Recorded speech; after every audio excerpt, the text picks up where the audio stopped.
14 mars 2023. David Kim a été licencié de l'entreprise qu'il a créée. Aucune indemnité de départ. Aucun crédit. Aucune excuse. Ce qu'il a fait ensuite a effacé 48 millions de dollars de leur valorisation. Et tout a commencé avec 2 dollars. Pas d'ordinateur portable. L'entreprise, qui affichait pourtant 12 millions de dollars de chiffre d'affaires annuel cette année-là, a agi comme s'il n'avait jamais existé. Ce qui s'est passé au cours des 11 mois suivants n'a pas fait la une des journaux. Pourtant, cela a coûté 48 millions de dollars aux investisseurs. Et tout a commencé par un simple tableur qui n'avait coûté que 2 dollars à héberger. David n'était pas le fondateur. Il était l'employé numéro 4 de Nexalogic, une start-up de logistique basée à Austin, au Texas. En 2017, il avait 26 ans, 80 000 dollars de dette étudiante, et 2 offres d'emploi de chez Google sur la table. S'il a choisi Nexalogic, c'est parce que le PDG, Marcus Reed, lui avait promis, ici, la technologie de pointe sera la tienne. Pendant les 3 premières années. Ce fut vrai. Il a écrit 87% de l'algorithme de routage qui gérait 200 000 colis par jour. Il dormait sous son bureau les semaines de lancement. Ses collègues le surnommaient « le compilateur ». Il n'a jamais manqué un déploiement. En 2021, Nexalogic a levé 22 millions de dollars en série B.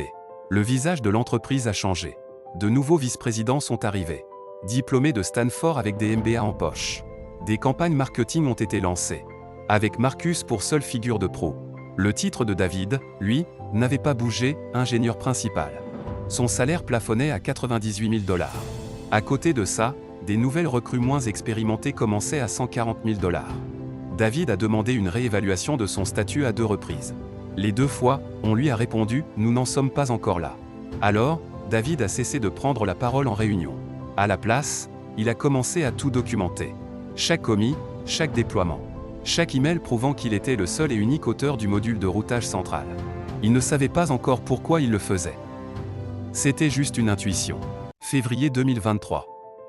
Nexalogic était à 3 semaines de boucler une levée de fonds en série C de 90 millions de dollars.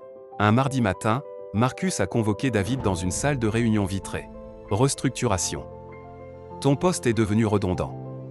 Nous devons avancer vite. 48 heures plus tard, tous ses accès étaient coupés. Les RH lui ont proposé 2 semaines d'indemnité de départ. Il a refusé de signer. Ce que Marcus ignorait, c'est que dans la documentation confidentielle destinée aux investisseurs, Nexalogic avait présenté l'algorithme de routage comme une « propriété intellectuelle exclusive développée en interne au 4e trimestre 2022 ». Or, David possédait les historiques de sa page GitHub. Il prouvait que le tout premier commis remontait à juin 2019. Sur son compte personnel. Avant même qu'il ne rejoigne Nexalogic.